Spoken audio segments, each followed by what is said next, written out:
P, সচিব, অনেক পুলিশের ওসি টসি অনেকেই কিন্তু বিএনপি সাজার চেষ্টা করতেছেন। কিন্তু আপনাদেরকে একটা জিনিস বলে রাখি, সামনের হিসাব নিকাশ কিন্তু সব কথা সোশ্যাল মিডিয়াতে বলা যাবে না, কিন্তু সামনের হিসাব নিকাশ কিন্তু অত ইজি না। শুধু একটু ক্লু দেওয়া যায় আপনাদেরকে।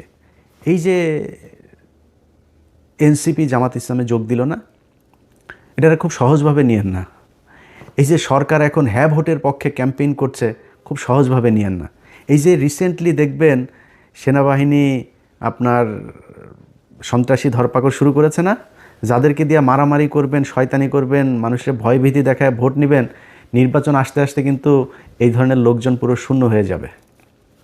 যেসব ডিসি, এসপি, ওসিরা বাড়তি দালালি করে তারপরে মনে করছেন কোনো একটা দল ক্ষমতায় আসবে, মনে করেন হাইপোথেটিক্যালি ক্ষমতায় আসলো, এই যে আমি কোনো দলের নাম বলছি না, যে কোনো একটা দল আসলো, আর সেই দলের দালালি আপনি করছেন, মনে করেন সেই দলটা 5 বছর পরে যাবে না ক্ষমতা থেকে।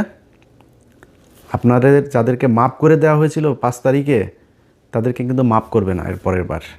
সো খুব হিসাব করে আপনি আপনার দায়িত্ব পালন করবেন, বাড়তি সুযোগ সুবিধা দেওয়ার চেষ্টা করেন না। কারণ জামাত ইসলাম যেই পলিসি নিয়ে তারা আগাচ্ছে, সেটা হলো প্রতিটা কেন্দ্র তারা কাউন্ট করবে। এবারের আগের থেকে বলে রাখি, এবারের নির্বাচনের ফলাফল ঘোষণা হইতে পারে 3 দিন লাগতে পারে, কমপক্ষে 3 দিনও লাগতে পারে এবারের নির্বাচনের ফলাফল। কেন লাগতে পারে? কারণ কিছু কিছু জায়গায় এরকম 2 নাম্বারই করতে পারে। হঠাৎ করে ডিসি অফিস থেকে একটা হয়ে যেতে পারে, ঘোষণা হয়ে যেতে পারে, অমুক 3.5 লাখ ভোট পেয়েছেন অমুক চান্দা আব্বাস। এখন চান্দা আব্বাস যে 3.5 লাখ ভোট পেয়েছে, এখন পাটোয়ারির ভোটগুলি তো জামাতের লোকজন তো প্রতিটা কেন্দ্রের ভোট তারা কাউন্ট করেছে, কেন্দ্র থেকে ফলাফল নিয়েছে, ঘোষণা দিয়েছে ওইখানে যিনি আছেন প্রিজাইডিং অফিসার। তো তিনি যে বললেন এই কেন্দ্রে ভোট হয়েছে হলো, ধরেন সারা ওই ঢাকা 8 আসনে মনে করেন ভোটার হইল 2 লাখ। এখন কেন্দ্র প্রতি কেন্দ্র হিসাব করে দেখা গেল পাটোয়ারি ভোট পেয়েছে 1.5 লাখ, চান্দা আব্বাস পেয়েছে 50,000। কিন্তু তার আগে ওইদিকে রিটার্নিং অফিসারের অফিস ঘোষণা দিয়েছে ঢাকা আসনের বেসরকারিভাবে বিজয়ী হয়েছেন চান্দা আব্বাস। এখন প্রতি কেন্দ্রের ভোটে ক্যালকুলেটর করে দেখা গেল যে ভোট বেশি পেয়েছে তখন কই যাবেন? সো এরকম 2-1 জায়গায় ঘটতে পারে, আর বেশিরভাগ জায়গাতেই এরকম করা যাবে না। খুব সুষ্ঠু একটা ভোট হবে, এটা মাথায় রেখে তারপরে নির্বাচনে কাজ করতে হবে। যাদের এই যে ঋণ খেলাপি যারা করে এখন নির্বাচন, এই যে হাসনাতের এখানে ব্যাংকের কর্মকর্তাকে জোর করে আদালতে নিয়ে এখন বলানো হচ্ছে যে তার সাথে আমাদের মীমাংসা হয়ে গিয়েছে। যে ব্যক্তি এটা করছে সে ক্ষমতায় গিয়ে পুরো ব্যাংক খেয়ে ফেলবে। আমি তার কেন বলতে, এই লোকটার গতকালকে একটা ভিডিও দেখলাম, তা সাংবাদিক ছবি তুলছে, প্রচণ্ড খারাপ ব্যবহার করে সেই লোকটার সাথে করছে। এ নাকি মানে হুদাই মানুষজনের ধরে চড়থাপ্পড় মারে, রিক্সাওয়ালা এদেরকে গাড়ি থেকে বের হয়ে যায়, রিক্সাওয়ালা ধরে থাপড়ে, মানে খুবই মানে বেয়াদব টাইপের লোক। তো এই ধরনের একটা লোক আপনার এলাকার এমপি হবে, এটা মানুষ মানবে যখন আপনার হাতে অপশন আছে। আগের হিসাব বাদ, আওয়ামী লীগের চোর ছিল, আপনি একটা বদমাইশ ছিলেন, এটা অন্য জিনিস। এখন তো নিজেদের পকেটের টাকা খরচ করে ডিসিপ্লিন একটা দল আপনার অপোজিশনে। সো সেই সাধারণ মানুষগুলো যারা সুইং ভোটার, সেই সুইং ভোটারগুলোর সিদ্ধান্ত কোন দিকে যাবে। সারা জীবন কিন্তু এই সুইং ভোটারদের ভোটের মাধ্যমে এই দেশের রাজা নির্বাচিত হয়েছে, পরাজিত হয়েছে। সো এবারও সেটাই হবে আমি আশা করি। এবং সেই সুইং ভোটাররা কোন দিকে ভোট দিবে সেটা আমার মনে হয় বিশ্ববিদ্যালয়ের ছাত্র সংসদ নির্বাচনগুলোতে কিছুটা দেখিয়ে দিয়েছে। আমরা বিএনপি এবং জামাত, তাদের মধ্যে সে আওয়ামী লীগ বিএনপির মতো অবস্থা, আওয়ামী লীগ জামাতের মতো অবস্থা কখনো ফিরে আসুক আমরা চাই না। একটা দল নির্বাচনে জিতে আসবে, যারা এক্সট্রিম কথাবার্তা বলে তারপরে এই 2 দলের ভেতরে গ্যাঞ্জাম বাজাইতে চান, আপনার সোশ্যাল মিডিয়াতে কমেন্ট করে ভুয়া ফেক আইডি খুলে তারপরে 2 দলের ভেতরে ডিজেএফআইয়ের কিছু আছে, আওয়ামী লীগের কিছু আছে, ইন্ডিয়ান কিছু আছে, এরা এগুলো করতে চায়। আমি সেই রাস্তায় কখনোই হাঁটবো না। বিএনপি এবং জামাত, এই দেশে 2টা রাজনৈতিক দল থাকতে হবে। সো 2টা রাজনৈতিক দল যেহেতু থাকতে হবে, আমি মনে করি বিএনপি এবং জামাত এই 2টা আমার বেস্ট চয়েস। সো তাদের ভেতরে প্রতিযোগিতা থাকবে, প্রতিদ্বন্দ্বিতা থাকবে, কখনোই সে আগের মতো প্রতিহিংসা হবে না, আগের মতো মানুষ গুম হবে না। নির্বাচনে জেতার জন্য কাউকে আপনার ফাঁসি দিয়ে মারা হবে না, নির্বাচন করতে পারবে না এই জন্য কাউকে জেলে নিয়ে রাখা হবে না, জেলে নিয়ে স্লো পয়জন করা হবে না। তো এটা কোনো দিন যেন ফিরে না আসে বাংলাদেশে। হ্যাঁ, মারামারি হবে, 2-4 জন মারাও যাবে, এরকম ঘটনা ঘটবে বাংলাদেশের মতো। এরকম মানে এখনও অর্ধসভ্য দেশগুলোতে তো এগুলো হবে, তৃতীয় বিশ্বে এটা খুব স্বাভাবিক বিষয় যে যেই সব দেশে এখনও রাজনীতিতে অনেক ব্যক্তি স্বার্থ থাকে, আর্থিক অনেক সুবিধা লাভের ব্যাপার থাকে, সেখানে হইতে পারে, কিন্তু সেই পরিস্থিতি যেন আর কখনো না হয় সেই আশা করি। সেই কারণেই আমি মনে করি যে সামনের নির্বাচনটা একটা সুষ্ঠু নির্বাচন হবে, এবং সেই নির্বাচনে আমার জন্য আমার ব্যক্তিগত মতামত, যদি বিএনপি অথবা জামাত এমন একটা কিছু করতে পারে, তারা সেটা নির্বাচনের আগে নিশ্চয়ই ঘোষণা দেওয়ার দরকার নাই, দিবেও না। তাদের একটা একটা কি সরকার, জাতীয় একটা সরকার টাইপের, যারাই ক্ষমতায় আসুক, দেখা গেল যারা সংখ্যাগরিষ্ঠতা পাবে তাদের প্রধানমন্ত্রী থাকবে। এরপরে কয়েকটা মন্ত্রণালয়, কতগুলো আসন পেলে কোন কোন মন্ত্রণালয় কাদের কোনটা থাকবে, এরকম কিছু মন্ত্রণালয়গুলো তাদের কিছু ভাগ দেওয়া এবং সবাই মিলেমিশে দেশটা চালানো। আমি মনে করি এরকম কোনো কিছু একটা করলে সবচাইতে ভালো কিছু হবে, এবং আমার বিশ্বাস যে তারেক রহমান এবং ডাক্তার শফিকুর রহমান দুইজন, মাঝখানে ডক্টর ইউনূস তো আছেনই, তাদেরকে নিয়ে ভালো একটা নির্বাচন হবে এই স্বপ্ন দেখি। সবাই ভালো থাকবেন, আল্লাহ হাফেজ। আপনি নাগরিকত্ব করছেন না কেন, আপনি ছাড়ছেন না কেন? তারপরে ব্যাংক লোনে আপনি নির্বাচনের আগেই, ক্ষমতায় যাওয়ার আগেই আপনি এটার কি বলে, ঋণ খেলাপি। তো একজন ঋণ খেলাপি যখন কিনা নির্বাচনের আগেই চুরি করে ক্ষমতায় আসতে চায়, ও তো নির্বাচিত হয়ে ক্ষমতায় গেলে পুরো ব্যাংক দখল করে ফেলবে, পুরো ব্যাংক ধ্বংস করবে। এই আওয়ামী লীগের মতো, আওয়ামী লীগ যা করেছে সেভাবে ও ব্যাংক ধ্বংস করে ফেলবে, পুরো ব্যাংক খাবে বসে বসে। সেই চোর বাটপার লুচা। আমার চুয়াডাঙ্গার কথা বলি, আমার চুয়াডাঙ্গায় জামাতের প্রার্থী হলো একে অ্যাডভোকেট রাসেল ভাই, আর বিএনপির প্রার্থী হইল গিয়া শরীফুজ্জামান শরীফ। তিনি একাধারে চাঁদাবাজ, ধান্দাবাজ, দখলবাজ, টেন্ডারবাজ, সবশেষ ধর্ষক। ধর্ষণের অভিযোগ করেছে এক নারী। কেন অভিযোগ করেছে? সেও বিএনপি করতো, স্কুল শিক্ষিকা, গান গায়, শিল্পী।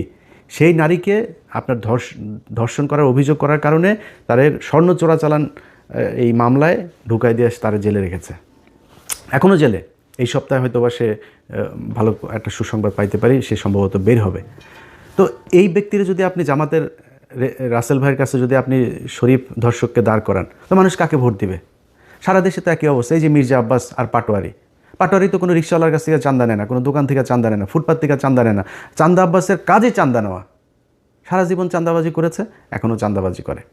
এই যে আপনি ওনারা অনেক সময় বলে বেড়ান যে জামাতের লোকজন হলো গিয়া কিচ্ছু করে না, জামাতের লোকজন কোনো কষ্ট করে নাই, জামাতের লুকিয়ে লুকিয়ে আরামে তারপরে আওয়ামী লীগ সেজে তারপরে রাজনীতি করেছে। জামাতের কয়জনের ফাঁসি হয়েছে, জামাতের কতজন জেলে গিয়েছে, জামাতের কতজন রিমান্ডে গিয়েছে, জামাতের কতজন গুম হয়েছে, কতজন অঙ্গ হারিয়েছে, এটা হিসাব করতে চাইলে হিসাব করেন, তাহলে বুঝবেন যে কাদের উপরে কত নির্যাতন হয়েছে। চান্দা আব্বাসের পুরো ঢাকা ব্যাংক আরামসে তার বেড়েছে, আরও বাড়তে থেকেছে। তারপরে আপনি এই যে মীর কাশেম আলী, তার ছেলে পর্যন্ত আপনার গুম হয়ে একদম কী অবস্থায় বের হয়েছে আপনারা দেখেছেন সেগুলো। তো এই অবস্থা, এটা হলো জামাত আর বিএনপির মধ্যে। আপনি ধরেন হাইপোথেটিক্যাল কথাবার্তা বাদ দেন, জামাত আর বিএনপির সাথে আমরা যে প্রতিদ্বন্দ্বিতা করব, কারণ একজন বিএনপির ভাইকে আমি বলবো যে মানে আমি কিন্তু চাই যে সব রাজনীতি, খালি বিএনপি একা না, আমি চাই আওয়ামী লীগও যদি বাংলাদেশে কোনো দিন রাজনীতি করে, জাতীয় পার্টির রাজনীতি, সব রাজনীতিবিদদেরই মানে ঠিক জায়গায় আসতে হবে। ভাই আপনি চোর বাটপার সে আগের ধান্দাবাজ চান্দাবাজ এগুলো নিয়ে আমার যদি বলতে বলেন, মানে একটু সেফ জোনে থাকার জন্য বলি, নাহলে 100% বলে ফেলতাম। 99.9% আপনার চোর, জাস্ট চুরি করার জন্য এখানে রাজনীতি করতে আসে। একদম সব, বিএনপি বলেন আওয়ামী লীগ বলেন, জাস্ট চুরি করার জন্য রাজনীতি করতে আসে। আর জামাতকে বলা হয় জামাতও নাকি ওরা হচ্ছে চাঁদাবাজি করে, জামাতও নাকি চাঁদাবাজি করে। জামাত চাঁদাবাজি কেমনে করে? ওই যে ইয়ানত নেয়, এটাও বলে চাঁদা। তো ও ইয়ানত নেয়, ওর পকেটে টাকা দিয়ে ও সংগঠন করে, রাজনীতি করে। আর আপনি মানুষের টাকা নেওয়ার জন্য রাজনীতি করেন, মানুষের কাছ থেকে চাঁদা নেওয়ার জন্য রাজনীতি করেন। এগুলি বলে কি আপনি বুঝাইতে পারবেন? জামাতটা আপনি বলবেন 71-এর রাজাকার, এগুলি বলে কি আপনি আমার জামাতটা পেছনে নিতে পারেন?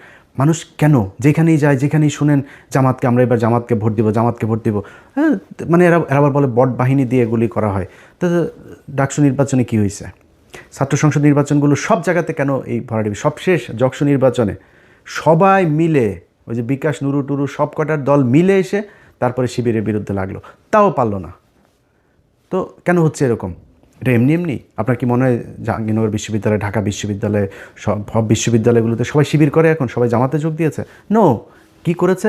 তাদের এই সাধারণ মানুষ যারা, সাধারণ ভোটার যারা, তারা দেখেছে যে ছাত্রদলের চরিত্র আর ছাত্র শিবিরের চরিত্র, না এটা তো আকাশ পাতাল পার্থক্য, আমরা তো যা শুনি সব মিথ্যা কথা। এটাকে বলা হয় এরা হইল গিয়া এই ৭১-এ ওর মারে এটা করেছে, ওর বোনেরা এটা করেছে, খুঁজে পায় না। সারা বাংলাদেশে যে মেজর আখতারুজ্জামান, তিনি এদিন একটা কথা বলেছেন যে ভাই ৭১-এ জামাতে ইসলামের সংগঠনের সব মিলায় লোক ছিল না ৩০০ জন, তারা ৬৪ জেলায় একদম সংগঠন করে, এই যে রাজাকার বলা হয়, রাজাকার জিনিসটাই তো মানে বিকৃতভাবে উপস্থাপন করা হয়েছে। রাজাকার ছিল পাকিস্তানি বাহিনীরা, এই যে ব্রিজ কালভার্ট যেগুলো ভেঙে দিচ্ছিল মুক্তিযোদ্ধারা, এগুলো রক্ষণাবেক্ষণের জন্য তাদের ইউনিফর্ম ছিল চকিদারদের মতো। আপনি মেজর আক্তার নিজেও এই কথাটা বলেছে, এটা এর আগেও আমরা বিভিন্ন বইতেও পড়েছি, আপনি বিভিন্ন বিদেশি যেসব ডকুমেন্টারিগুলো ছিল তখনকার, সেগুলো তো গেলেও দেখবেন। এটা কোনো রাজনৈতিক দলের ছিল না, জামাতের কোনো সংগঠনই ছিল না তখন সেইভাবে, মানে জেলা ভিত্তিক। ঢাকা শহরে একটা ছোট্ট একটা ছিল, ওইটা নিয়ে তারা রাজনীতি করতো। তো এটাকে বানানো হয়েছে রাজাকার। তারা বিভিন্ন মানুষের হরিণ ধরে নিয়ে নাকি পাকিস্তানিদের দিয়ে কার মারে মারে করায়, তারপরে আকাম কোকাম করায় ওদের সজীব ওয়াজের জয় পয়দা হওয়া, এইগুলো বানানো হয়েছে। এগুলো তো ভাই মানুষ এখন বলে করা যাবে না। এখন করতে হবে কি, আপনাকে রাজনীতি করতে হইলে ওর চাইতে বেটার কোনো রাজনীতি করতে হবে। জামাত ইসলাম এই একটা সংবাদ সম্মেলন করবে, ওদের একটা মিটিং হবে, ওদের দলের কাউন্সিল হবে, পদ দেওয়ার নাম বলার পরে সে জানেও না কিসের লবিং টবিং, সে জানেও না কে হবে, সে কান্না করে, নামাজ পড়ে, সেজদা দেয়। কেউ কারোর পক্ষে কোনো বিপক্ষে বিদ্রোহী প্রার্থী কোনো কিছু নাই। এনসিপির পোলাপান, অখ্যাত পোলাপান, চেনে না কেউ এলাকায়, কেন্দ্র থেকে সিদ্ধান্ত হয়েছে তাকে লক্ষ্মীপুর ১ আসনে দেওয়া হবে। বিশাল প্রভাবশালী জামাত ইসলামের বিরাট মানে হেভিওয়েট প্রার্থী সরে গিয়েছে। এই যে মাহফুজের ভাইকে দিয়েছেন, ওই আসনের যে জামাতের প্রার্থী, উনি ভীষণ জনপ্রিয়, দাঁড়াইলেই পাশ করবে এরকম একজন প্রার্থী। দল বলেছে মাহফুজের ভাইকে দিতে হবে, সরে গিয়েছে, কোনো আপত্তি নাই। একটা জায়গায় আসন দেওয়ার পর ২ মিনিটের মধ্যে জামাতের প্রার্থী ফেসবুকে পোস্ট করেন, দলীয় সিদ্ধান্তকে স্বাগত জানিয়ে, শ্রদ্ধা জানিয়ে সরে যাচ্ছে। কেন? মানে কোনো জায়গায় চেয়ার নিয়ে লাথালাথি নাই, ধাক্কাধাক্কি নাই, কোথাও বক্তব্য দেওয়া নিয়ে ধাক্কাধাক্কি নাই। খালেদা জিয়ার খিচুড়িটা নিয়েও আপনারা কারাকারি করে মারামারি করলেন। প্রতিদিন এদের কামড়া কামড়ি, সেই আওয়ামী লীগ যা করতো তাই হচ্ছে। আপনি বলেন ভাই আপনি আমার যদি এমন বলেন যে ও ইলিয়াস বোধহয় জামাতের দালালি করে, ভাই বলে কোনো সমস্যা নাই, আপনি যার মনে চায় বলেন। আমি তো আপনাদেরকে বিএনপি ক্ষমতায় আসার আগে আওয়ামী লীগ থাকা অবস্থাতে সবসময় একটা কথা বলেছি কি, আমার খালি আমি রাজাকার হইতে রাজি, আমি পাকিস্তানি মিলিটারি হইতে রাজি, সব হইতে রাজি, যা বানাবি সব হইতে রাজি, কিন্তু আমার আওয়ামী লীগ খালি বানাবেন, আর কিছু সমস্যা নেই। তো আমাকে আপনি যা মনে চায় বলেন, আপনি নিজেকে কোশ্চেন করেন। একটা সংগঠনের এত নিয়ম শৃঙ্খলা, এত ডিসিপ্লিনের মধ্য দিয়ে যেই সংগঠন আসবে, কোনো চাঁদাবাজির নাই, অভিযোগ নাই, ধর্ষণের অভিযোগ নাই, টেন্ডারবাজির অভিযোগ নাই, এরকম একটা দলের পাশে দাঁড়িয়ে আপনি চান্দা আব্বাসকে দিয়ে কিভাবে দল চালাবেন? সো বেটার একটা পলিসি নিশ্চয়ই আপনাকে করতে হবে। কেমনে করবেন, কিভাবে করবেন সেটা আপনারা জানেন। কিন্তু আমি মনে করি যে যদি নাকি আপনি মনে করেন বিএনপি ক্ষমতায় যদি আসেও তারপরেও বিএনপিকে ক্ষমতায় টিকে থাকতে হলে, পরবর্তী নির্বাচনে আবার ক্ষমতায় আসতে হলে, এখন অনেক চামচা অনেক তেলবাজেরা বিএনপির হয়েছে, যারা গত ৬ বছরে যারা তারেক রহমানকে চেনেই না, তারেক রহমান লন্ডনের কি এরকমও বসে বসে টকশো করেছে, সেই সব লোকজনও এখন নিজেদেরকে স্বঘোষিত বিএনপির দালাল হিসেবে পরিচিত করার সুযোগ। এত ইজ্জত বেচতে পারবো না ভাই, এত নিচে নামতে পারবো না। আল্লাহর রহমতে আল্লাহ না খাওয়ায় রাখেন না, আল্লাহ গরিবও বানায় নাই। আল্লাহর রহমতে যতটুকু খাওয়ার দরকার হয়, আল্লাহ যতটুকু পড়ার দরকার হয়, যতটুকু নিজের চাহিদা আছে, আল্লাহর রহমতে করার মতো শক্তি আল্লাহ দিয়েছেন। আল্লাহ যেন এই জায়গায় রাখে, কারোর কাছে যেন চান্দাবাজি ধান্দাবাজি হাত না পাতায়, তাইলেই হবে, আর কোনো কিছু দরকার নেই। কিন্তু যে পরিমাণে ন্যাকেট হইয়া মানুষের গালাগালি শুনে তারপরে দলের দালালি করে, নিকৃষ্টতম একটা কাজ। তারা যে গরিব মানুষ তা না, কিন্তু তারপরে মানুষ যা বলে বলুক, আমার একটু সুবিধা পাইতেই হবে, জোর করে তারেক রহমানের প্রশংসা করে তারপরে তার বিএনপির দালাল সাজতে হবে। এখন এইসব লোকজনের কাছে যদি আপনি আবার বিএনপির ব্যাপারে শুনেন, অনেক সুন্দর সুন্দর কথা, যারা ৬ বছর বিএনপির ব্যাপারে বহু নেগেটিভ কথা বলেছেন, আমরা আগেও যেভাবে বলেছি এখনও সেভাবেই বলছি, ভবিষ্যতেও। যেহেতু বিএনপির একটা বিশাল শ্রেণী ভারত বিরোধী মানুষ আছে এখানে সবাই চান্দা আব্বাস না, এখানে সবাই শরীফুজ্জামান শরীফ না, এখানে অনেক ভালো মানুষ আছে। সো বিএনপির সবচেয়ে বড় কথা হলো জিয়া পরিবার, তারা ভারত বিরোধী, এটা পরীক্ষিত ইতিহাস এটার সার্টিফিকেট দিয়েছে। আমি তার বিরুদ্ধে কেন যাব? আমার তার বিরুদ্ধে বলতে হবে কিসের জন্য? এটার যদি নাকি গঠনমূলক সমালোচনা করে তাদের যা যা ঠিক করা দরকার সেটা ঠিক করতে হবে। এটা যদি ঠিক না করেন তাহলে ভবিষ্যৎ অন্ধকার। আপনি যত কথাই বলেন, এখন এই যে অনেক ডিসি,